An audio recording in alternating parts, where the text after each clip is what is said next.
Siyempre wala pa talaga, parang nakapeg pa lang kung sino kasama ko. So nung una, hindi ko talaga sineryoso na Rico Blanco.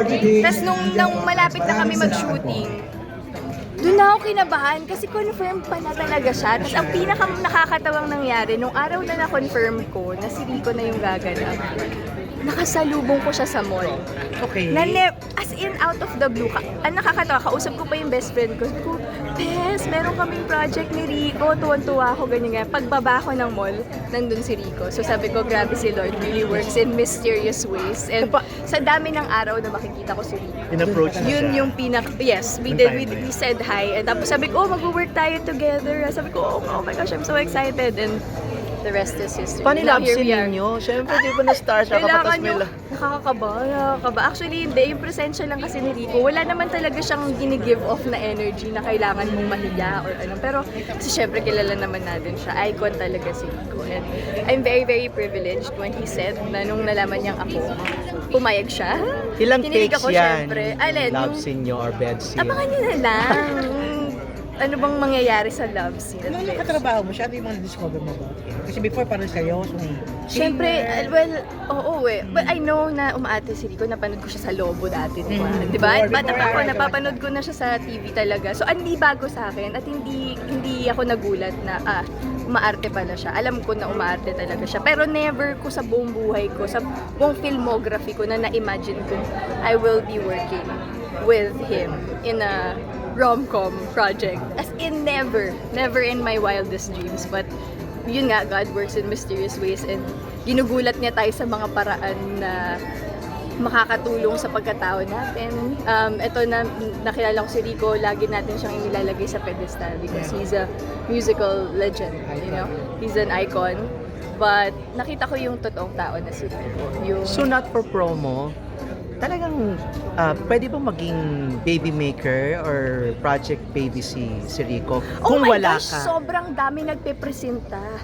I think ang daming, dun sa mga sinasabi natin, ang dami naming viewers dun sa mga ginagawa namin ng mga trailer, nilalabas namin ng mga photos. As in, yung mga comments ng mga tao, gusto nilang maging si Sandy Montecillo. Gusto nilang malagay sa sitwasyon ni Sandy na, wow, may option ako magpabuntis kay Rico Blanco. Diba? Pero nakakatawa. Pero I do think that he will be a great father if he chooses to be. Yun nga, sinasabi niya, tatay na din naman siya sa mga pamangkin niya. And, pero yun nga, iba pa rin pag sa'yo.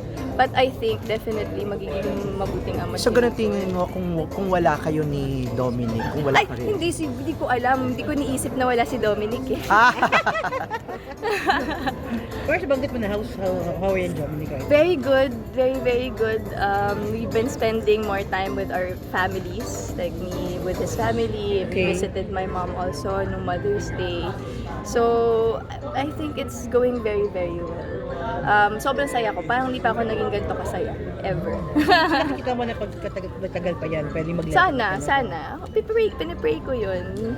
Siyempre, hindi naman tayo yun nga. Hindi tayo pumapasok sa relasyon para lang. Naghahanap tayo ng kasama sa buhay, ng partner, di ba? Ng matinong tao. And grabe, kung kilala nyo lang talaga kung sino talaga si Dom. Napakabuti, napakabait, napaka-family-oriented, God-fearing. I think sobrang perfect. And I think he will be a good father. So you can see swerte ka. Swerte talaga. Lagi ko kung sinasabi yun sa mga post ko na ang swerte ko talaga. Pag siniswerte ka nga naman, yun talaga yung nafe-feel ko. Talagang nagka-thank you talaga ako kay Lord. As in, minsan pag nakatingin ako sa kanya, napapa-thank you Lord na lang talaga ako. Kasi, wow, grabe, hindi ko in-expect na at 30, almost 30 this year, makakahanap ba ako ng sobrang tino, sobrang bait, sobrang buting tao. ka naman dyan soon. Grabe, prayer reveal! Last question na lang po. Tingin ko naman, swerte naman din siya sa'yo. Ano yun, sorry? Swerte din naman siya sa'yo. Oy, thank you! Gusto ko naman din isipin yun. Pero I'm doing my best. Sabi ko nga, parang ayoko na sabihin. Parang first time sa lahat ng mga naging relationships ko, parang ako yung red flag Parang ganun talaga. Hindi naman ako red flag. Pero alam mo yun, sa aming dalawa, ang bait niya talaga. Yung wala ka talagang masasabi. Baby mo na ba bago kasal? Baby ba ko siya. muna? Hindi, hindi, totoo. Pwede, totoo, Yung pwede baby, ba? pwede Baby gano'n na Okay lang ako. open ka, Okay, open walang ka. problema Kay sa akin. Dominic, Sabi ko pwede nga, naman. oo naman. Yun nga sabi ko, I think si Do, magiging mabuti siyang ama. Kaya maghiwalay kami. Kaya dahil nakikita ko how he is with his family. Yung mga pamangkin niya, sobrang mahal na mahal niya yun. Actually, kahit na nga lang yung pakikitungo niya sa mga aso ko, na parang niya talaga, yung love niya talaga, nakikita ko na ang laki ng puso niya. At saka, ang buti-buti ng puso niya. And I would be more than happy kung Sorry. Kung mag-project babe. Sorry. Better po, she's going through physical therapy now. Yes, Medyo right. na-affect yung speech niya and yung walking niya, yung mobility niya. But hindi tayo susuko hanggat may buhay, may pag-asa. Still hoping that she can walk again so we can take her to places. Still hoping that I could have a proper conversation with her again because that's what I really miss since she got sick.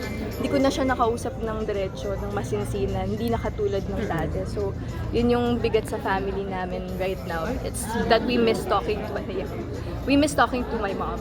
I miss when she calls me. Yeah, right. Well, I'm still hoping. Kaya medyo I'm still having a positive outlook on everything because And I know- I'm still hoping na makuha pa ng speech therapy and mabalik pa yung dating bangis. Mabangis kasi yung nanay ko, yung dating bangis niya.